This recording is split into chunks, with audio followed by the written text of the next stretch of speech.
क्या बात है, सुभान अल्लाह सलामत रखे, बस थोड़ी देर बर्दाश्त करें। और हुजूर ने मजदूर की कितनी इज्जत बढ़ाई है, कितनी इज्जत बढ़ाई है। बात याद आ गई तो ये भी कह जाऊं, कह दूं इजाजत हो तो। हैं गेहूं कटने लगे कि नहीं? अभी कितने दिन लग जाएंगे कटने में? 15 दिन के बाद लग है जी। बस बात सुन लो, याद आ गई। हाँ बात सुन ले, एक हंगामा महशर हो तो भूलूं उसको, सैकड़ों बातों का रह रह के ख्याल आता है। हाँ कुछ जमींदार लोग हैं ना, तो अभी कुछ दिन पहले लॉकडाउन गुजरा, तो जो मजदूर पेशा लोग थे ना बेचारे, ऐसे लोग जो रोज कमाते थे रोज खाते थे, तो वो जमींदारों के घर जाके कहते थे आज गन्ना नलवा लो हमसे, आज ईख कटवा लो हमसे, प्रधान तुम्हारे गेहूं हम काट आए। तो प्रधान यूं करके बैठा, नहीं जब बताऊंगा तब जाना। और उसमें भी कुछ जालिमों ने हुजूर की उम्मत पे ये जुल्म किया कि मजदूरी आमतौर पे अगर 500 थी तो लॉकडाउन में लोगों ने 200 रुपए में लोगों से काम कराया। शर्म आनी चाहिए, हमने किसी की मजबूरी का फायदा उठाया। मैं कहता हूं गुलामी खत्म हो गई, लेकिन मिजाज आज भी बाकी है, आज भी बाकी है। किसी की मजदूरी मजबूरी का नाजायज फायदा ना उठा, वरना अल्लाह क़यामत में एक एक बाल का हिसाब लेगा। सही बात है। एक एक बाल का हिसाब। अगर मजदूरी 300 की कराई है तो 300 दे, मेहनत 500 की है तो 500 दे। अल्लाह अकबर। और देख तुझे क्या लगता है मजदूरों का कोई नहीं होता है, कमजोरों का कोई नहीं होता है? तू जमींदार है तो आज तेरी सब सुनेंगे, इनकी कोई सुनने वाला नहीं। खुदा की कसम कयामत का मैदान लगने नहीं दे, खुदा की कसम। जब यही मजदूर खड़े होंगे कहेंगे मालिक इसने उस दौर में जब बच्चे भूखे थे हमसे 500 की बजाय 200 में काम कराया था, उस दिन इनकी आवाज इतनी ऊंची हो जाएगी कि अमीरों की आवाजें गलों में दब के रह जाएंगी और इनकी आवाजें बिजली की तरह कड़केंगी। और रब फरमाएगा बोल मेरे बंदे, मुझे मेरी इज्जत की कसम है आज एक एक बाल का हिसाब पूरा किया जाएगा। इधर मजलूम बोलेगा, उधर रब बदला दिलाएगा। आज तेरे साथ 4 खड़े हैं, कयामत में कोई खड़ा नहीं होगा। याद रख मुस्तफा भी उतर जाएंगे जिधर उनके गरीब उम्मती चले जाए। सुभान अल्लाह। नारे तकबीर, नारे रिसालत, नारे हैदरी, मसलके आला हजरत, उलमाए अहले सुन्नत। हुजूर की बारगाह में एक मजदूर आ गए, मेहनत कश थे। ओ भाई मजदूर को इज्जत दिया करो, इसे हकीर ना समझा करो, इसे इज्जत की निगाह से देखा कर। ये नौकर नहीं है, इसे गुलाम की निगाह से न देख। अल्लाह अकबर। जानते हुजूर की बारगाह में एक आ गए सहाबी, हाथ पीछे थे। तवज्जो है ना सारे लोगों की? बात समझ रहे हैं ना? मुझे देखते भी रहे और सुनते भी रहे ताकि कुछ देखने में समझ में आए और कुछ सुनने में समझ में आए। बात याद हो जानी चाहिए। ये पसीना निकल रहा है ना, इसका कोई ना कोई सिला मिलना चाहिए, कोई ना कोई सिला मिलना चाहिए। और सिला यही होगा कि हुजूर तेरी मेरी हाजिरी कबूल कर ले। सुभान। बस सुने मेरी बात। आए ना तो हुजूर की बारगाह में सलाम के और हाथ पीछे करके खड़े हो गए। मेरे हुजूर ने फरमाया मुसाफा नहीं करोगे?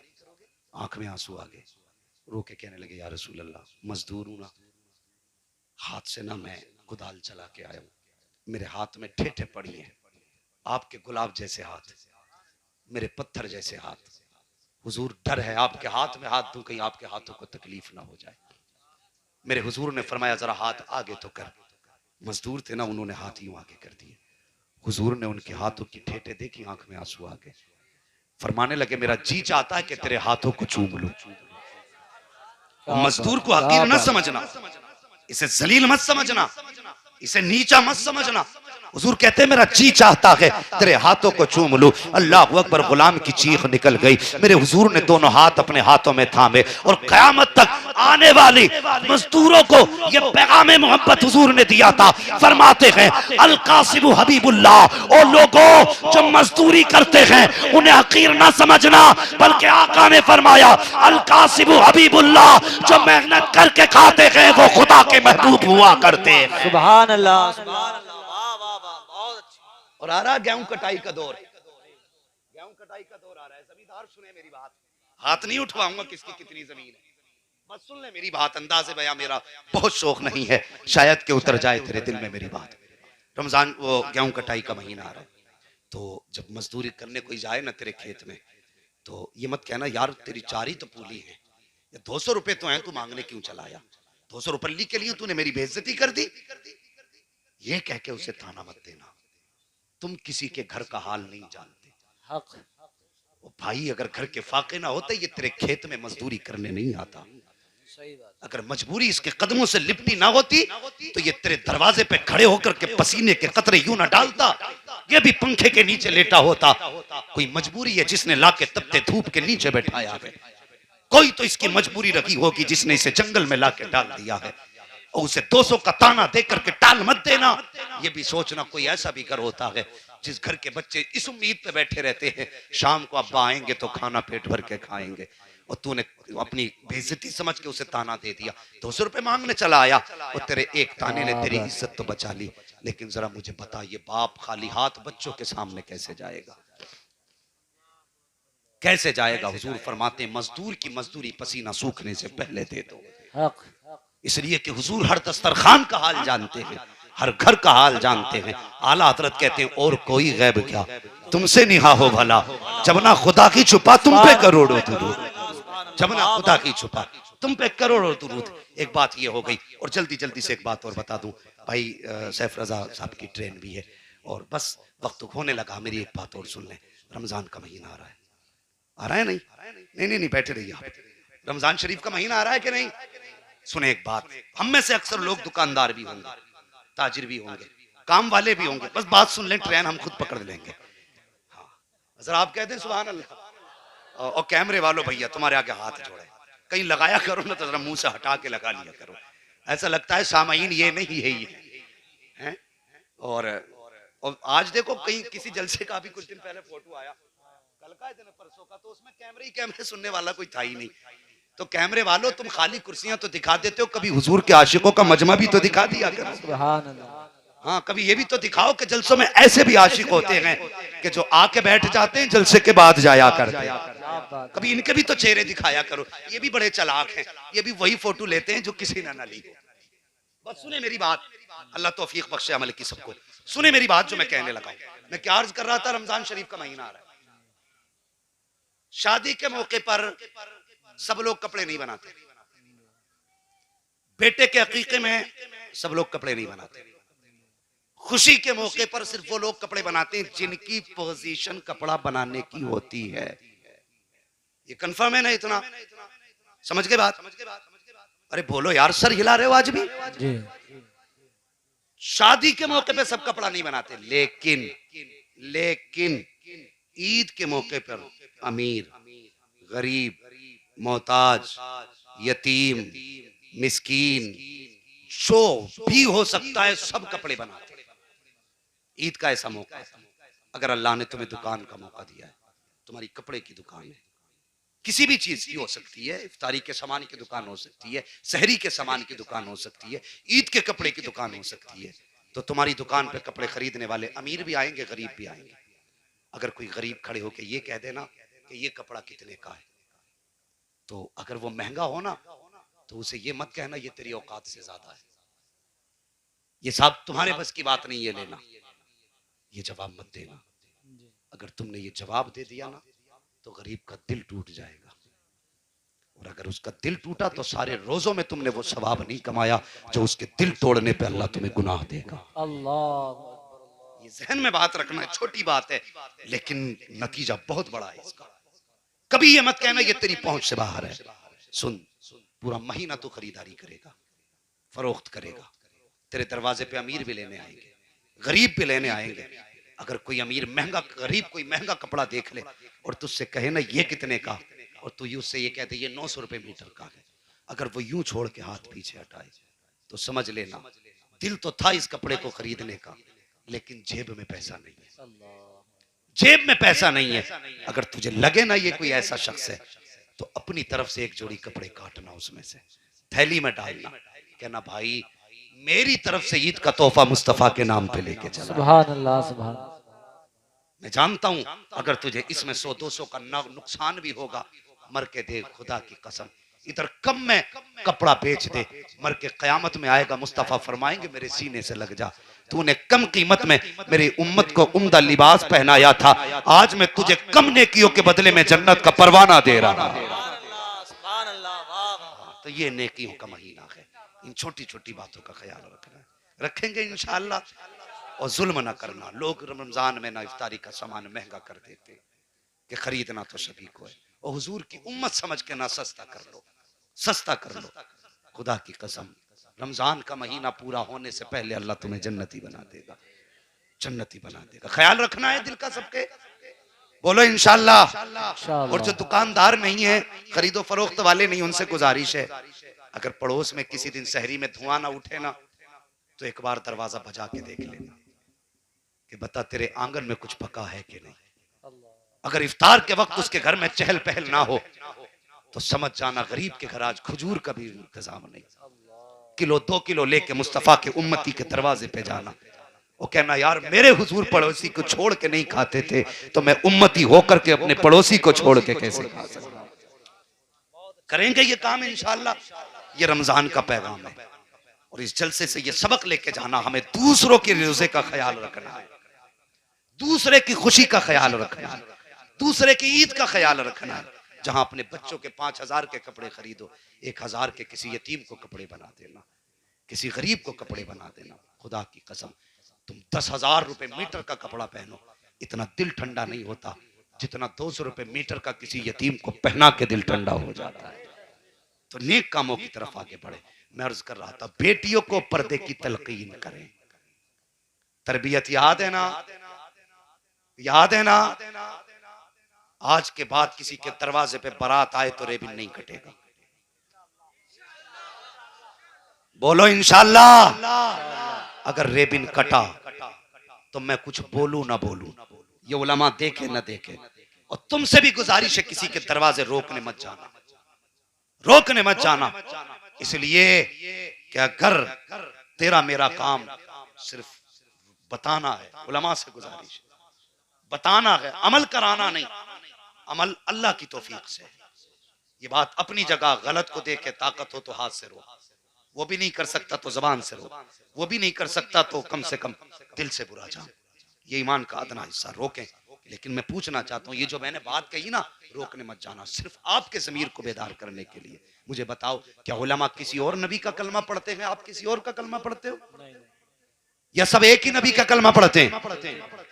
तो जो जिम्मेदारी उलमा की है वो आपकी भी तो है ना, वो आपकी भी तो जिम्मेदारी है। तेरे दरवाजे पे अगर कोई बेहया दामाद आके खड़ा हो जाए ना, मुंह चीर के हाथ भर का, और कहने लगे जूस पिला, तो क्या यहाँ गैरतदारों को पिलाया जाता, बेगैरतों को नहीं? हाँ, साफ कह दे, हमें बेटी इज्जत वाले के साथ भेजनी है, किसी जलील के साथ नहीं। और जो हमारी बेटी की इज्जत नहीं कर सकता, वो कल अपनी बेटी की क्या इज्जत कर सकता है? सही बात। बोलो, पिलाओगे किसी को जूस? करवट में देखो कौन पिलाने तैयार है, कौन नहीं। हाथ उठा के बताएं कितने लोग नहीं पिलाएंगे, वो हाथ उठाएं, सुभान अल्लाह। और दाएं बाएं देख, कौन गैरत वाला बैठा, कौन बेगैरत बैठा। हाँ, मुझे परवाह नहीं, कौन रोकेगा। अगर हुजूर का नहीं तो मेरा भी नहीं है। मैं उससे प्यार करता हूं जो मेरे नबी से प्यार करता है। सुभान अल्लाह, सुभान अल्लाह। साफ ऐलान है, बारात आ जाए वापस कर दे के जूस नहीं मिलेगा। इज्जत से बैठ, दस्तरखान पे पिलाया जाता, कुत्तों की तरह दरवाजों पे नहीं, भिखारी की तरह दरवाजे पे नहीं। हम इज्जतदार लोग हैं, खानदानी, दस्तरखान बिछाएंगे, इज्जत से हाथ धुलाएंगे, सुन्नत के मुताबिक खिलाएंगे, ताकि तुझे भी सवाब मिल जाए, हमें भी सवाब मिल जाए। करेंगे ना काम इंशाअल्लाह। बहुत अच्छा पैगाम। ये जो सलाम करने आते हैं ना सास को दरवाजे पे, हंसना मत। मैं हंसाना नहीं चाहता, और मुझे हंसी से सख्त नफरत है जलसों में। ये वो लोग होते हैं जो घर से निकलते निकलते माँ को आंखें दिखा के आए। अपनी माँ ने कहा बेटे रुमाल हाथ में लेकर, तू तो चुप ही रहे, तूने 3 दिन से भेजा खा रखा है, और सास को सलाम करने वहां पहुंचा। शर्म आनी चाहिए। जिसने पाला पोसा, घूट घूट करके खूने जिगर पिलाया, और तुझे सलाम करते हुए उसे गैरत आई। और जिसने सिर्फ बेटी दी, उसके दरवाजे पे घुटरियों गिर गया। पहला सलाम करना माँ का फर्ज था, बाद में ससुराल। इज्जत से बैठा करो, शराफत से। हाँ, बारात और तुमसे भी गुजारिश है, और दामाद बंदूक वाला मत देख, तमंचे वाला मत देख, ऐसा दामाद मत देख जिसकी लाठी से धुआं उठे। हाँ, ऐसे ढूंढते मौलाना आरिफ कि खानदानी लड़का हो। कि भाई खानदानी किसे कहते हैं? कहते हैं खानदानी उसे कहते हैं जिसके नाम से गांव में सन्नाटा फैल जाए। ठीक है जी, ढूंढ लिया। वो कभी गाली से नीचे बात ही नहीं करता, आ गया ससुराल। ससुर कहने लगे बैठ जाओ, तो कह रहा अंधा है क्या तू, मुझे नहीं दिख रहा। अब ससुर भागे मौलवी के पास, हजरत जी दामाद बड़ा कड़वा मिल गया, मुंह पे गाली दे के गया। क्यों, तोप वाला तू नहीं तो ढूंढा था ना, तू नहीं तो कही थी जिसके नाम से सन्नाटा आ जाए वो गांव को भी डराता, ससुराल को भी डराएगा।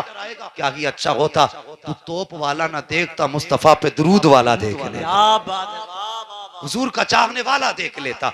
वो जैसे अपने बाप की इज्जत करता वो तेरी भी इज्जत करता।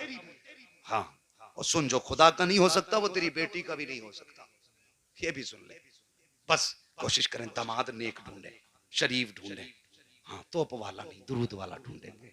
बोलो इंशाल्लाह। है कुछ लोग मूड खराब करके बैठ गए, नहीं खराब ना करो भाई, तुम्हारी मर्जी है, तुम बंदूक वाला ले आना, हम अगर झेलना तुम्ही को है, जैसा लाओगे। कोई मौलवी नाल पकड़ने नहीं आएगा, बंदूक की कभी चक्कर में मौलवी बचा ले, कोई नहीं बचाएगा। नेक दामाद ढूंढो। अगली बात सुने, मैं जो अर्ज कर रहा था, आज हमारी नजरों की हया खत्म हो गई है। वो दामाद बेटियों से मजाक कर रहा है और बाप दांत फाड़ रहा है, शर्म नहीं आ रही? सही बात, साली लगती है, मजाक कहा के हया कर, हया कर। हुजूर फरमाते हैं बेटी बेटी होती है, ये याद रख, बेटी बेटी होती है, चाहे वो मोमिन की बेटी हो चाहे काफिर की बेटी हो। शर्म आनी चाहिए। वो क्या था, हया नजरों की कैसी थी, मौला अली का दौर, याद है ना बात, मौला अली का दौर। एक बच्ची चेहरे पे नकाब डाल के जा रही, जवान थी लड़की, जब चेहरे पे नकाब डाल के गुजरी, चौराहे से वो गुजरी, हवा का झोंका आ गया, हवा का झोंका आया, नकाब चेहरे से हट गई। हटी तो एक नौजवान चौराहे पे गुजर रहा था, उसकी निगाह बच्चे की आंखों पे पड़ गई, लड़की की आंखों पे निगाहों पे उसकी निगाह पड़ी। उसने चौराहे पे नहीं टोका, उसने हाथ नहीं पकड़ा, बल्कि वो घर चला गया और पता किया उसने कि ये लड़की कहाँ रहती है। तो उसके घर की जो खादिमा थी उसने कहा कि उस लड़की का पता लगाओ। उसने पता लगाया, कहने लगी फला मोहल्ले में फला घर में रहती है। ठीक है जी, फला मोहल्ले में फला घर में रहती है। वो कहा जाओ माँ, उससे जाके कहना मुझे उससे निकाह करना है, मुझे उससे प्यार हो गया। बूढ़ी गई, जाके उससे कहा बेटी मैं जिसके घर में काम करती हूँ उस जवान ने तुझे शादी का पैगाम भेजा है। कहा किस लिए? उसने मुझे देखा है। कहा हाँ, वो ये कहता मुझे उससे प्यार हो गया। कहा किस लिए? कहा तू गुजर रही थी, रास्ते में तेरे चेहरे से नकाब उठा और उसकी आंखें तेरी आंखों से टकरा गई, वो तेरी आंखों को दिल दे बैठा। उसने इतना सुना, कहने लगी माँ ठहर।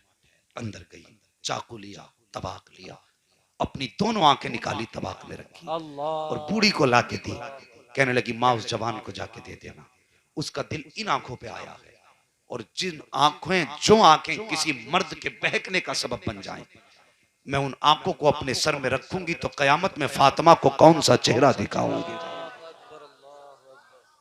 अल्लाह अकबर। ये बेटी थी, कहा जाओ जाके जाकर के आंखें उसकी बारगाह में पेश कर दो। जब खातून लेकर के आंखें आई है, उस जवान ने जैसी तश्त से कपड़ा हटाया, आंखें देखी, बेहोश होकर गिर गया। खातून ये क्या लाई है? का उस औरत ने ये कहा, उस लड़की ने ये कहा कि मर्द की आंखें इस आंखों पे पड़ी है, मैं इन आंखों को रखना गवारा नहीं करती, जिनकी वजह से कयामत में शर्मिंदगी उठानी पड़े। मुझे इन आंखों की जरूरत नहीं है, ले ये आंखें मैं तुझे दे रही हूँ। अल्लाह अकबर। ये फैसला चलते चलते हजरत अली की बारगाह में पहुंचा। हजरत अली ने बुलाया, फरमाया उस जन्नती बेटी को बुलाया जाए जिसने अपनी आंखें मुस्तफा के दीन की हिफाजत के लिए दे दी। और बुलाने के बाद हजरत अली ने दोनों आंखों को लिया, अपना लुआब लगाया, बच्ची की आंखों में रखा। बच्ची कहती है जैसे अली का लुआब लगा, आंखों की रोशनी इतनी तेज हो गई थी कि इससे पहले कभी इतनी बेहतर रोशनी आंखों में आई नहीं। सुभान अल्लाह। नारे तकबीर, नारे रिसालत,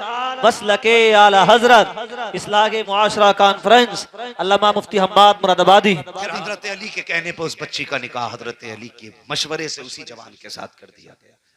आज मुझे बता, उनकी नजरों पे एक बार नजर पड़ जाए तो वो आंखें गवा दे, और जिनका मंशा ये हो कि दुनिया हमें ताके, दुनिया हमें देखे, तो वो अपने अंजाम की फिक्र करें, अपने अंजाम की फिक्र करें।